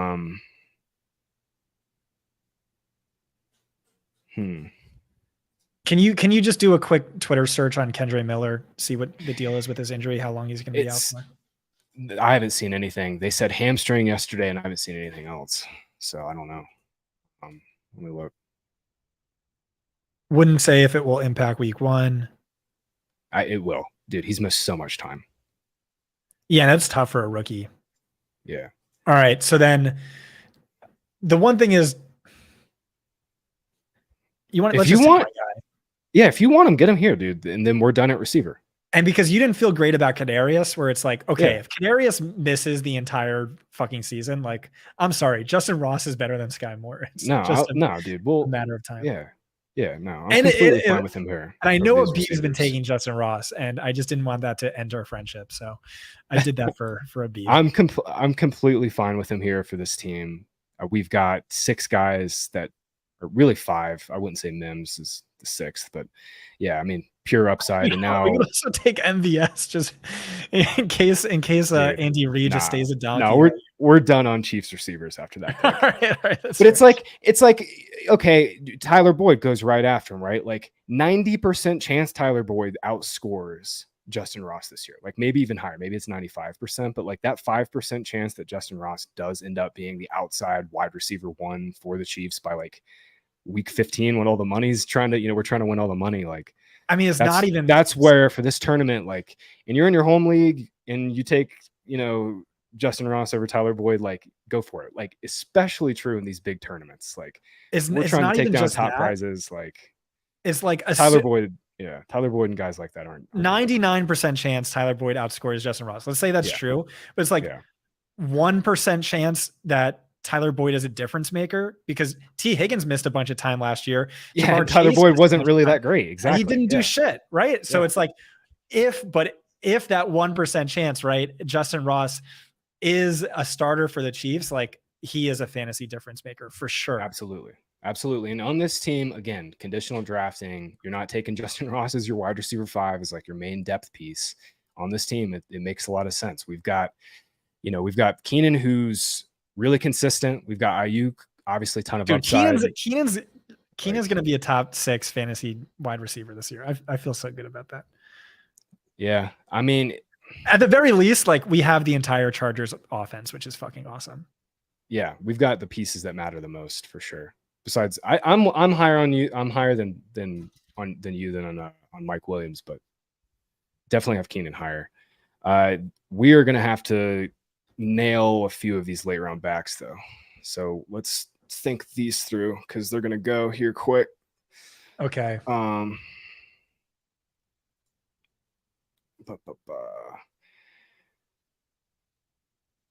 Jerome Ford just went. I'm a big Jerome guy. Well, I mean, like a lot of these guys are like go undrafted, so I don't think we're too shaky. Well, there's 3 here that I think stand out. Okay. As better than like just the late round dart guys. I'm gonna throw one of them in the queue here. Yeah, please do. I'm not gonna see it. I'm gonna go back to the draft board just so all these vultures don't watch us. Look at the 0 RB team.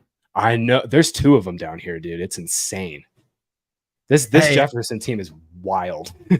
Yeah, but I mean, so like, here's what he's betting on, and it makes sense for a tournament format like this: is if Etienne and Chubb both get hurt for the playoff bonus rounds, like he is one of the sickest teams. Yep. Although, I mean, this wasn't a good pick. No, dude. That's kind of sick. No, dude, that's a very, very sharp 0 RB team. Because look at it, like Miles Sanders, fine, completely fine floor. Khalil Herbert at RB 33. I mean, that's amazing. Yeah, but here's the thing: is like you start 2 wide receivers, and then you start 2 flex, and so he took a bench player around 6. His tight ends you're going to be sus. He only has Higbee. Yeah, his tight ends. That's the one hole you poke on that team. Chuba just went. I threw Chuba in there. Well, hey, according to our sources, Graham. Wait, No, I'm thinking of Donta Foreman. Never mind. Whoops. Why do you like Hubbard? I don't like him. I just for this team. I mean, it's like Miles Sanders gets hurt. Maybe we got an RB2. Okay. He was the last of like the handcuff guys. We can throw Foreman in here if you want. No. I don't want it. I just thought that's who you were. There's 2 guys that I'd like more though. Okay. Yeah. Again, like everyone we're drafting in this range should never start for us. So you aim for upside more than anything else. Let's see. Yeah, if we have one hole in this team, it's going to be RB4, and I'm completely fine with that. And we also need Scott. We got to get a backup quarterback. I don't think so. Herbert's week 5 though. Yeah, I'm not worried. All right, we're on the clock. My lean is Zach Moss. What is your lean? Yeah, that's where my head's at too. Over Gus. We took Zach over Gus last night. He's got the most upside. He's your only talented guy. Deion Jackson stinks, dude. Like I said, I know he's the week 1 starter, but whatever. I mean, he stinks. Like I said, I was on the phone with Aaron Wilson today, who had that great tweet where he said Zach Moss is not playing week 1. Deion Jackson's the starter. Deion Jackson went 3 rounds ago, but Zach Moss is the guy whenever he's healthy, which is exactly what we heard from other sources. And from that Adam Schefter podcast, this is like his opinion. This isn't necessarily, a report, but he was saying if Jonathan Taylor doesn't get traded, if he doesn't get the contract extension, I don't know that he's going to play at all this year. And so Zach Moss isn't good. Every time I hype up Zach Moss, people tweet at me he's not good. I know, but like there's a chance he walks into 18 plus touches and you're getting him in, what is this, round 15? Yeah. It's a no-brainer. Yeah. No, I'm with you. And analytically, like Deion Jackson was one of the worst runners in the league last year. Yards after contact, missed tackles forced, like bottom 5.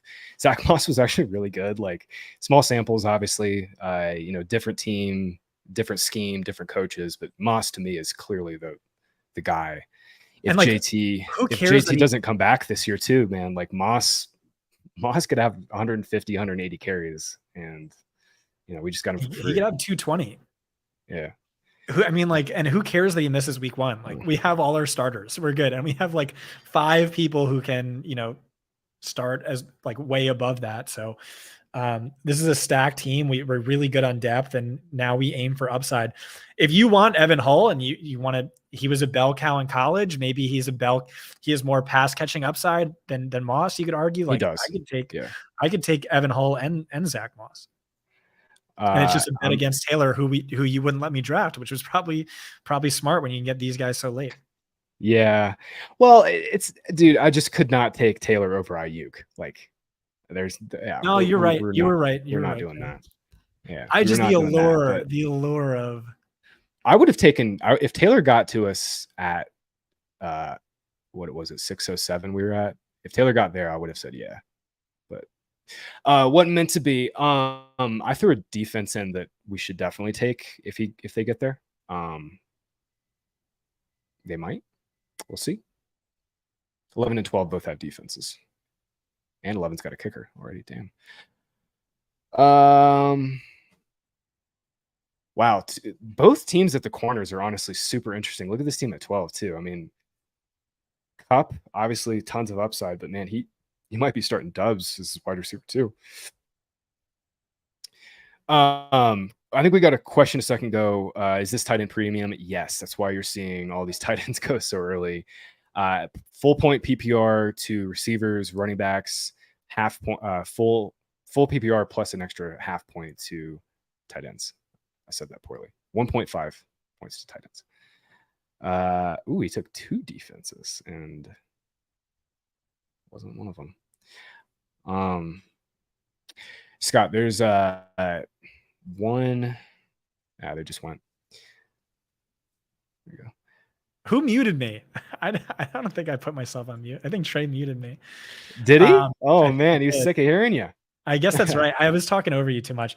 One thing I wanted to remind you, FFPC, there's no negative points for points allowed. So you really just want sacks and turnovers. Yeah. If you give up 60 points, but you get a ton of the other stuff, like that's all that matters. Yeah.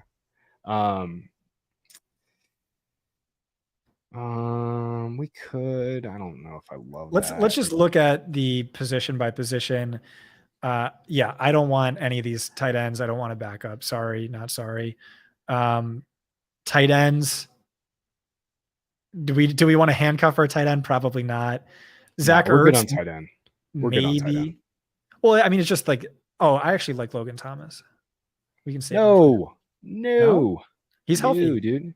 Is he for the first time in years? Yeah, Oh, well, he's man. going to play week 1, and everyone's talking about how important the tight end is for this Eric Bieniemy offense, and he was good like prior to like 4 injuries ago. Did you running backs? Oh, Gus just went. There he goes. I'm gonna throw. I don't love handcuffing, but Rico Dowdle. It's a Danny Kelly guy. And then, there's we could reprise one guy here. Bring him back for the dead. I threw him in the queue. We could return the favor on Abib and snipe his guy, Jaleel McLaughlin, who might be Peyton's dude. roles. Yeah, dude, he's made the team. He's got a little speed, a little juice right here. Honestly, Jaleel McLaughlin is one P Ryan injury away from actually playing on passing downs. So,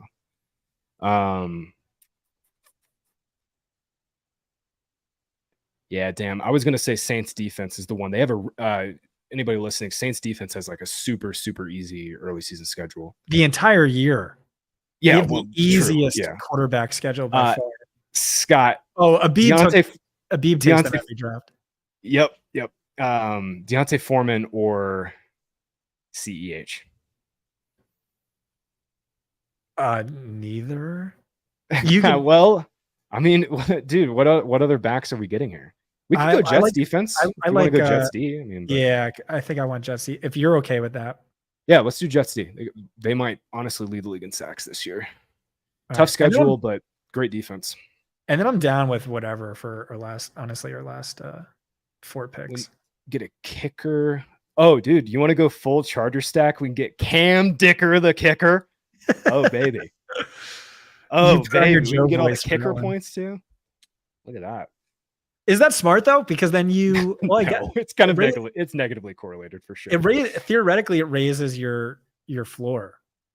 Yeah, it's probably negatively correlated because in theory, you need the offense to stall out for your kicker to score points. So it's in a tournament. It's probably stupid, honestly. But it's one of those things. It's probably like a minor 1% thing. But I hate kickers, man. FFPC would be perfect if we didn't have to play kickers. I'm great with defenses.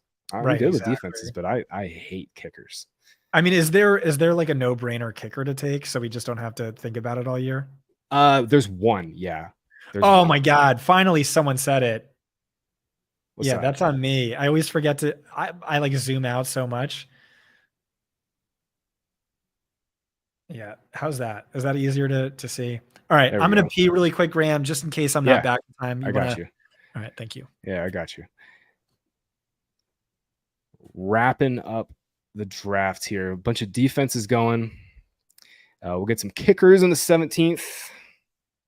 Probably one of us will get a kicker here. Everybody out there still listening, appreciate you guys hanging with us tonight. This has been a fun draft. Earn marks, Ernest. Thanks, dude. Appreciate you. Yeah, we feel pretty good. We're going to need one of these receivers to pop. Either Ayuk, Davis, or Tony. We desperately need one of them to pop, but yeah, overall team looks really good. Oh man.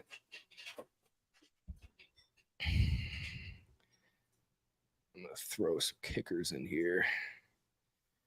One final plug for FFPC. Scott's right. Amazing platform. Anybody trying to get some last minute teams in, you want to play in a little smaller tournament with kind of like similar upside, Fantasy Pros Championship, get in there. They're going to be running drafts all weekend. You can fire into a bunch if you'd like. Also, I was mentioning it earlier. They have some smaller stakes like 50 to all under $100. They have super flex leagues.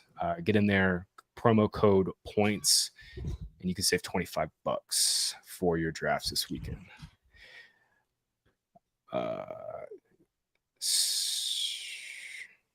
Scott, I'm going to take, are you back? Yeah, I'm back. So I'm coming.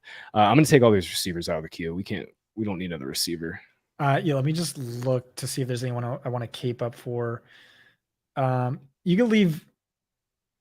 I see one, the guy at the top. We'll leave him, but All these right, other we'll leave guys. him, and like we don't have to draft him, and just Eh, Shaheed. I'll just make the case for him, but I just removed him. I think he That's took one of that. Ryan Heath's boys. He had one of the Yeah. best ever rookie season yards per route run averages ever, better than Chris Olave, who was also historically great. He I think he had like 60 more receiving yards on only 10 more routes than Chris Olave over the last, I don't know, 6 weeks of the season. And Olave goes round 2. So, maybe he's underrated. Maybe Michael Thomas gets hurt as always, or maybe he's a wasted pick. It doesn't really matter round 17, 18. But yeah, I'm cool taking him off. You could kind of make the next 2 picks here, whatever you want. Yeah. I'm thinking we get one more back here. There's 3. We're talking upside, right? And like who's gonna have more upside is like the Saints wide receiver 3 or this potential RB2 where the RB1 goes down. Yeah. We're on the clock. Yeah. Here, I'll pick. I mean, I know you said you didn't want him, but I mean, Foreman here stands out. Like if Herbert gets hurt, he'll be the early down guy, or we could take Evan Hull. So I'll move your guy up. Our sources say that Foreman actually like really could just lead the backfield in touches this year. My whole thing is like, no matter what, it's going to be a 2 to 3 way committee backfield with a quarterback who runs. So I just don't see any upside. I think with Sean Tucker, let's go Hull. Let's go Hull. Do you want to go Hull or Tucker? With Tucker, I think there's a chance like Rachaad White's just not good, and Tucker was amazing. Okay. He just fell due to the heart issue. All right, we'll take him. Oh, can we? Who'd we take? We took Tucker. Nice. You got it. Okay, cool. Yeah, we'll take Tucker. I mean, I was fine with any of those 3. Tucker probably, honestly, for this team makes the most sense. Definitely not Hull. Don't want 2 Colts backs. You could like that's not terrible, but I did think it's not terrible, but like for Foreman, like he has the most standalone value, but it's like, what does that matter to a team that has right? Oh, maybe you don't feel as good about our 3 running backs where it's like, well, maybe no, I do. Arizona's No, I do. I mean, if Foreman hits, it's going to take Roschon getting hurt probably as well. I mean, like Fields is still the goal line back. Foreman's not going to catch passes. I mean, there's a reason he's still not being drafted. So again, we're murdering this draft. We had like a few bad snipes where it was like a clear teardrop, like Rachaad White to James Cook was like a clear big teardrop. Christian Watson maybe was another one. And that hurts, but like we got such amazing value later on with like just about this entire range was perfect. And I will say when someone did a study where they looked back at main event winners of years past, and like on average, the winner had like 2 starters they picked up off waiver wire. So like that's also a huge component to this where we have to be diligent.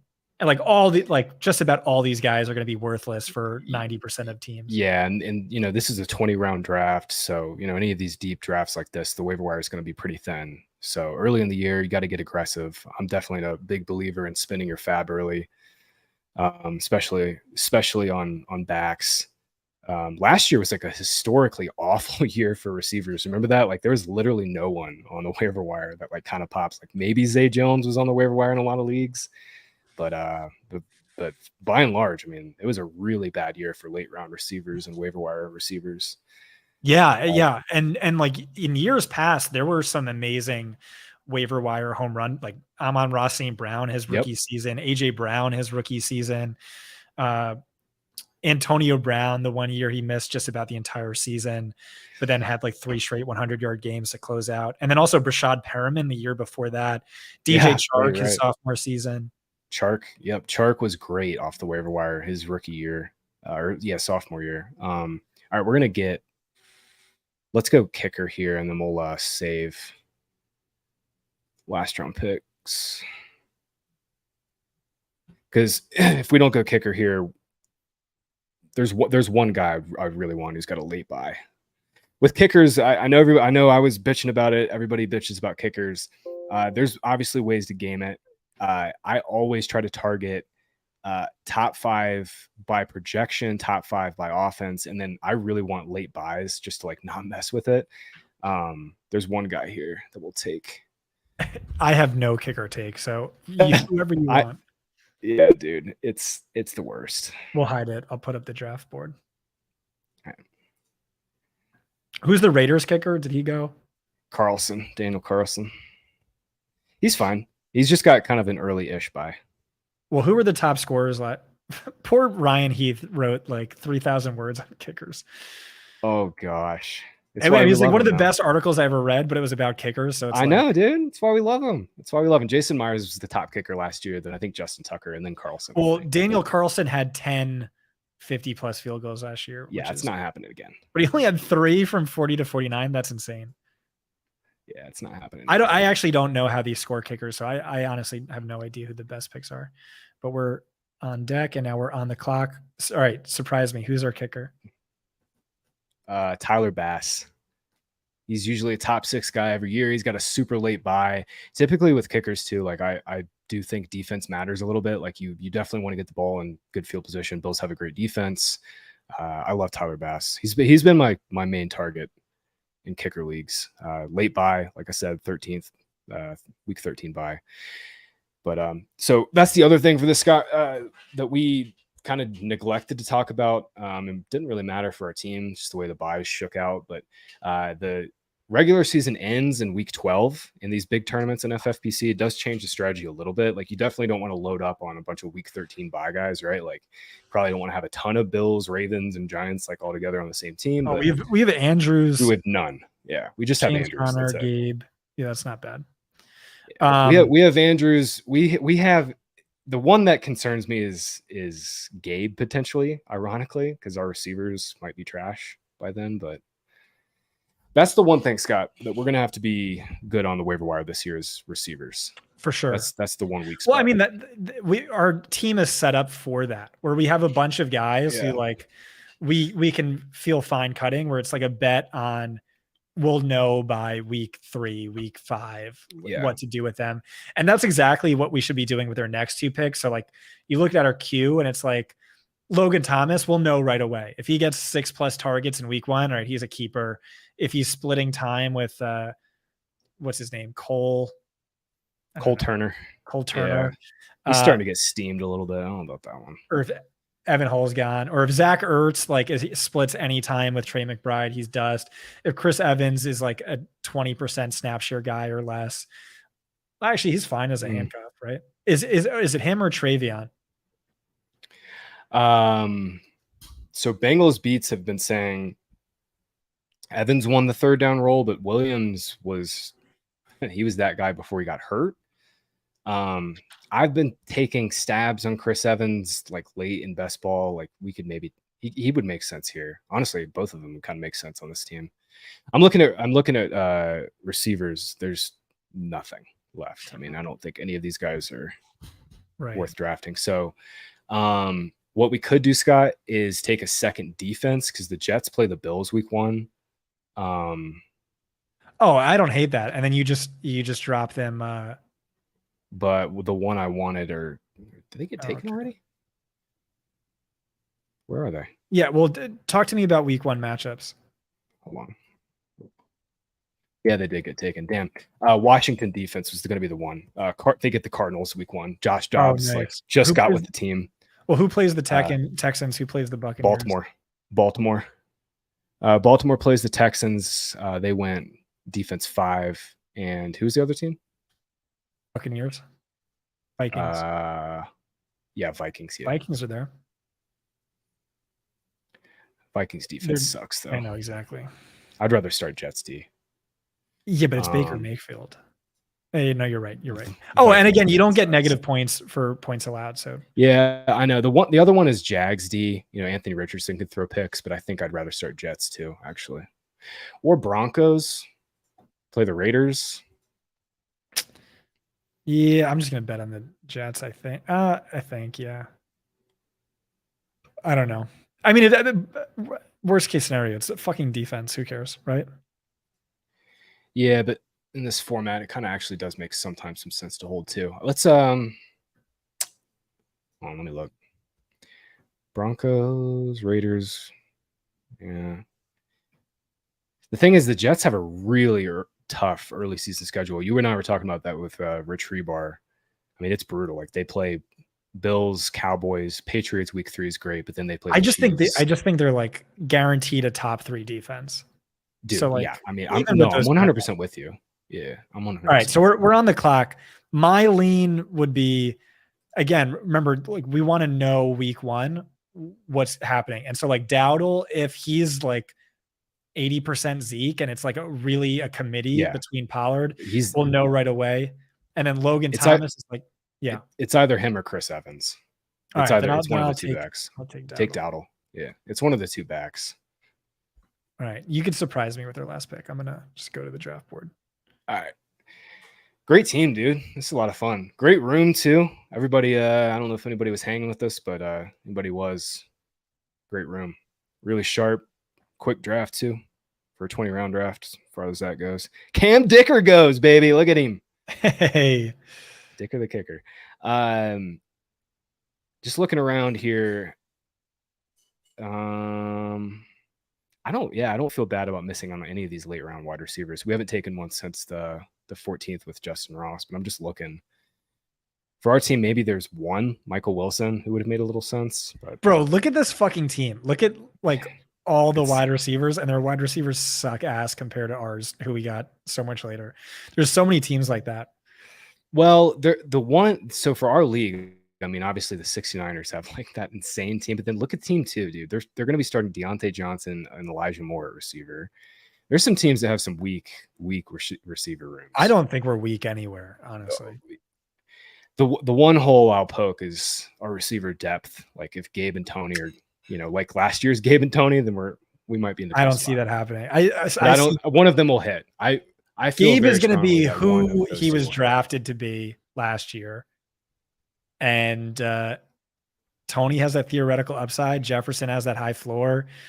Mims and Ross are like easily 2 of my guys, and like worst case scenario is like every single year in this format, which is why taking a second defense makes sense, is like an easy cut. Is week 1 there's going to be 4 guys people are like, do we spend 500 fab on? Yeah, and we're going to try to get one of them here. The one concern I have with this team is the buys. I honestly never look at buys. Yeah, well, it's the playoff week, right? Right. Week 13. Andrews. But what are we playing for? We're not playing for first place out of 12 teams. We're playing for the tournament rounds. And so like you still got to advance though. Yeah, but it's like you don't need to advance to make the tournament round. Like if you're the number 1 seed or the next highest point scorer, you automatically make it. So you can get bounced and still go to that tournament round. Yeah. But we still got to finish first. It's easier said than done. There's actually 2 guys here.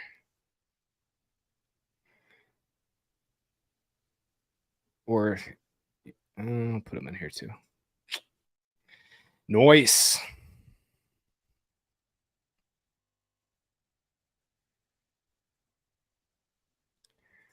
So is this you said your second main event team?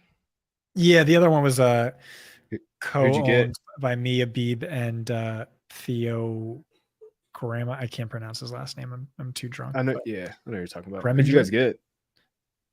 I didn't think that. I think this team is way better than that team. That was I can pull it up. Okay.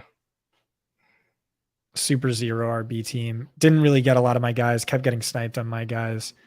They vetoed me more than you do. You are very much a team player, so I appreciate that. Well, I mean, you and I have a lot of the same guys. I mean, Rashad and James Cook. I'm with you on Gabe. I wasn't with you on Tony, but he makes a lot of sense for this team. You'll be with me when he's. Keenan's fine. Right. Keenan's completely fine. So we got Fields, DJ Moore stack. Running back is so gross. P. Ryan, Sanders, Adams, who I'm not really on, Diggs, Waller, who I love, Kyle Pitts, like that upside as a flex player, just a bunch of dart throws at running back. And then we did get my guy Ross. We got my guy Chig. Pittman's fine, strong, and Van we got as well. Yeah, you guys will be playing the waiver wire on running backs. I took Chris Evans last pick. Nice. So okay. Maybe he's their third down back. Great draft, dude. Really good draft. We'll go from the top. Austin Eckler, Mark Andrews, again, tight end premium, second round. Keenan Allen, Justin Herbert, Brandon Ayuk. We got 2 backs, James Cook, James Conner, and the Jim combo, Jim Cook, Jim Conner. Then we went receivers and tight ends all through the mid-rounds. Gabe Davis, Kadarius Toney, Chig Okonkwo, Van Jefferson, Gerald Everett, Marvin Mims, and Justin Ross. Damn, what a run of pass catchers there. Zach Moss, RB4, completely fine. Jets defense, Scott and I both agree, maybe the best defense in the NFL. They will be a top 5 defense for fantasy. And then just taking shotguns to these late round backs. Everybody, thanks for hanging out with us, man. This is a really fun draft. Hour and 45 minutes, 20 rounds, professional draft. Love it. This is folks, you watched it live. You watched us win $1 million. Don't. You can't jinx us. Stop it. What a draft. It's a good team though, man. I do real quick before we get out of here. One thing I've noticed in these big tournaments is the 5, 6, 7 teams. That's the pocket this year. Like, it's a lot harder now with ADP being a lot sharper or a week before the season, but like 5, 6, and 7 is once again, I've loved every team I've drafted from this spot. So if you're drafting this weekend and you get to pick your spot, like I know a lot of you guys do. I love this middle spot here. Trey, someone's asking, can you rewatch this? Correct me if I'm wrong, but pretty sure, this is going to be up on our YouTube page. So you can just, once it publishes, you can rewind and watch again.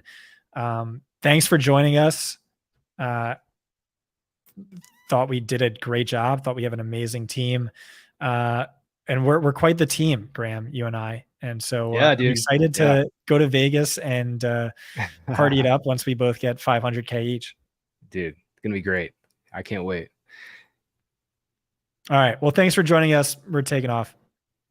Peace.